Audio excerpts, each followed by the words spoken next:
Hello, this is Amy with the Two Hills and Area Community Wellness Coalition. And today I am sitting down with Glenn Wiebe. I almost said Pastor Glenn Wiebe because he was my pastor first, and he actually married my husband, Well, you didn't marry No, me. that's correct. I officiated your wedding You officiated my wedding, which at will Whitney be, Lake Bible Camp. yes, 20 years this June. Wow. So Yeah. I've known you for a little while then, Yes, I you guess. have. So thank you so much for joining us today, Glenn. Welcome. It's a privilege. I appreciate it. So, first of all, how long have you lived in the Two Hills area, and what brought you here?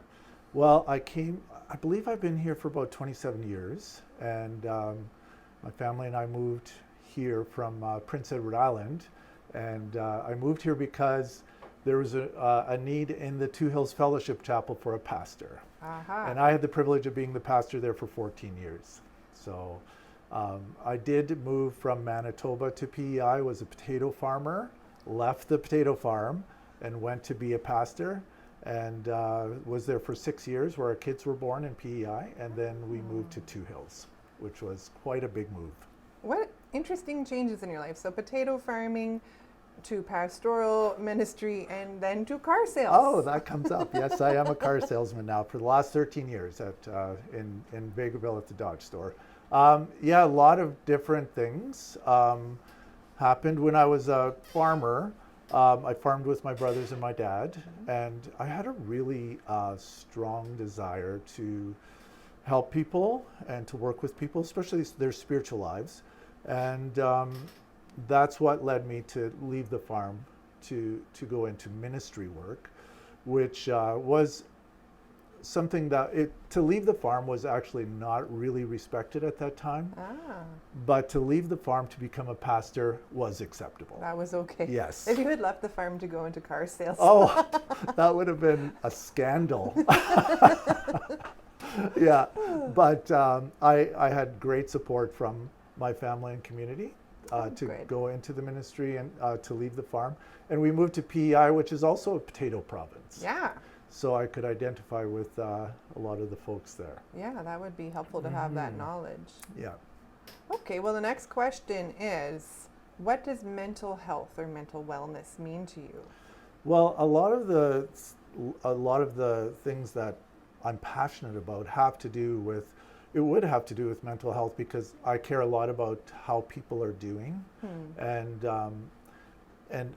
I just really like to help people to do better in their lives, and a lot of it has to do with their circumstances, how they're thinking, what's important to them, and just what's going on in their world right now. Like even just people I work with, customers that come in, even now I have opportunities to help them with more than just buying a vehicle. Yeah. So when you are coming from an attitude of helpfulness and service, you can use that in whatever That is area correct. of work Yes. that you are doing.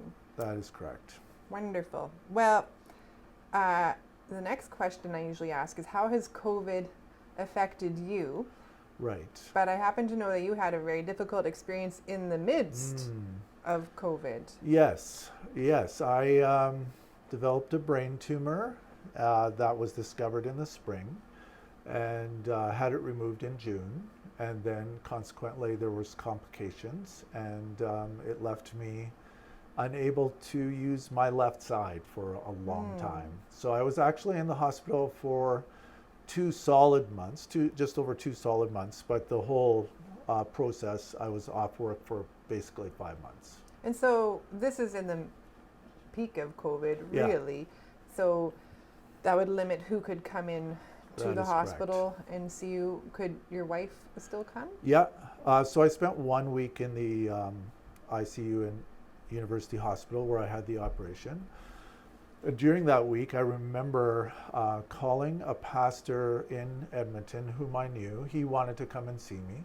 And I remember having him come, and he came into the emergency room that I was, and I was sharing the room with someone else, and it was just a big hubbub and lots of activity, and I couldn't move my body.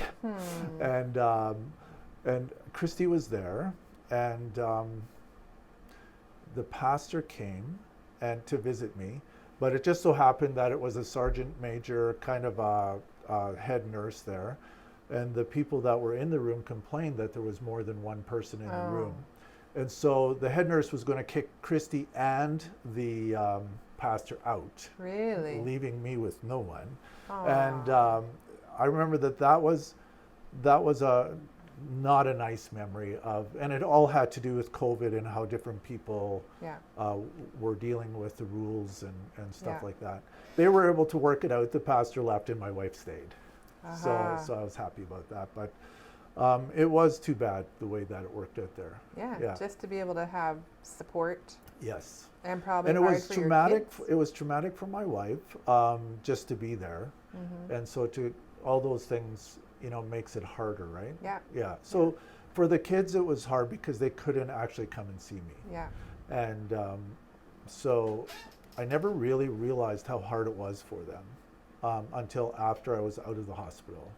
yeah. They had a pretty hard time with all that went. Yeah, I can imagine, because there would be a measure of peace to be able to see you Yes. and touch you. Yes. True. Yeah. Yeah. For sure. Well, so what are some strategies, or what are some things that helped you get through that very difficult time? Well, there's a few circumstances that worked out very well. So I was in the ICU for 1 week, and they were going to put me in the Glen Rose hospital, but the surgeon communicated with Dr. Van Wyck, and Dr. Van Wyck was able to get me into the Two Hills Hospital SAGE program, which was just amazing. Oh, It was super. a life changer in the sense of the recovery. I was close to home. It's very stressful for Christy to come to the city and find a parking spot, which is the most stressful thing. And then you stay there all day and then you drive back home.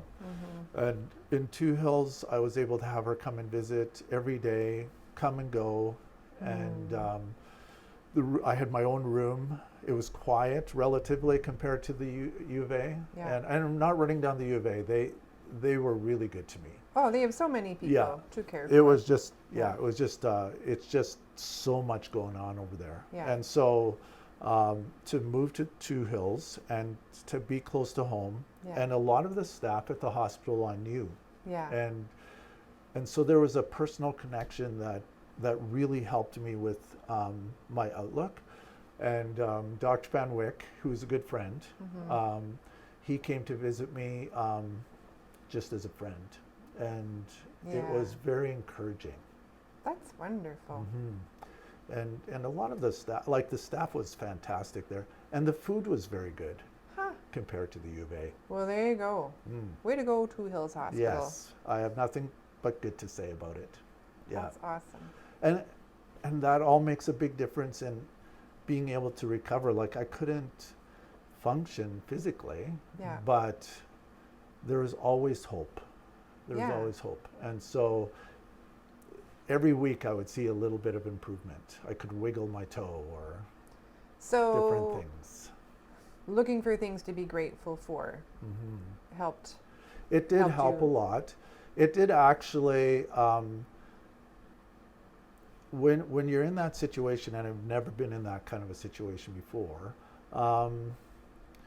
it makes you reevaluate what's important, and it really drew me closer to God. I've always been a person, not always, but most of my life I've been a person who walked with God, and there were, when you're in that situation, He just becomes more real.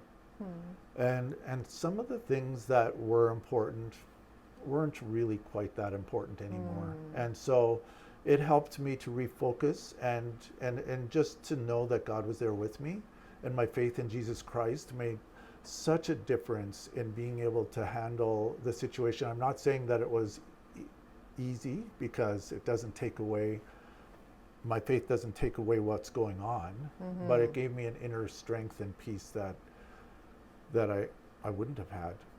So I'm super Yeah. grateful for that.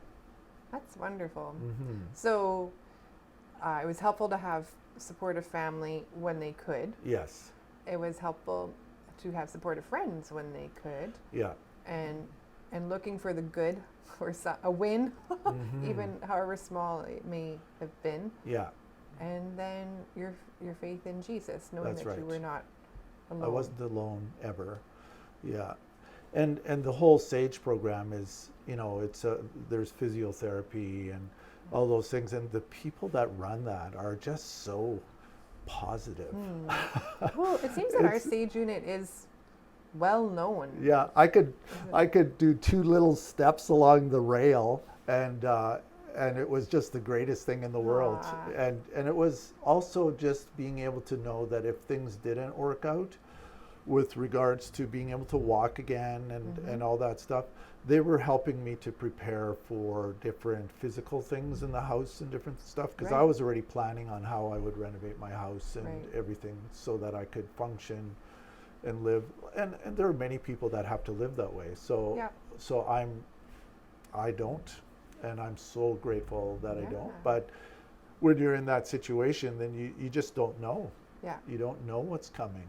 And so I was very blessed to be able to be there and to be able to go through that physiotherapy and have the support that I had there at the hospital and with family. And I had a lot of people praying.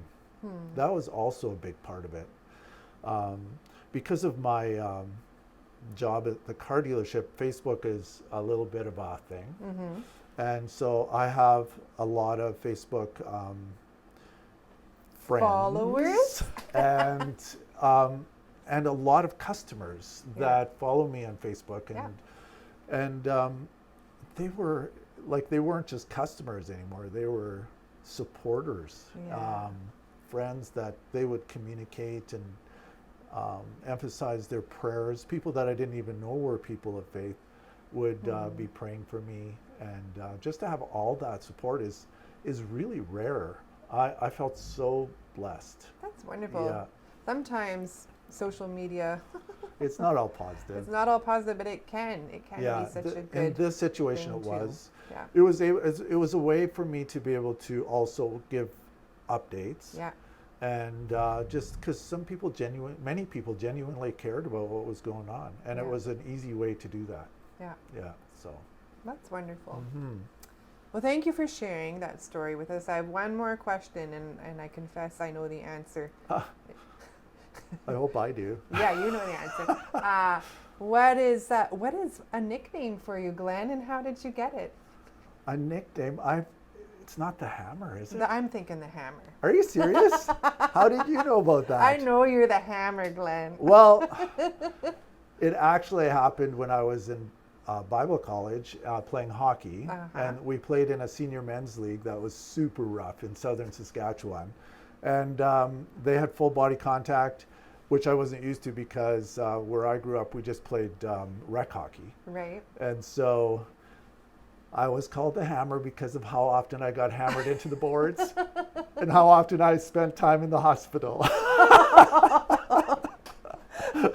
You would think it would be the other way around, that I would be the one that would hammering people into the boards. I thought that meant you were the enforcer, not the nail. No, I was the one that was hammered.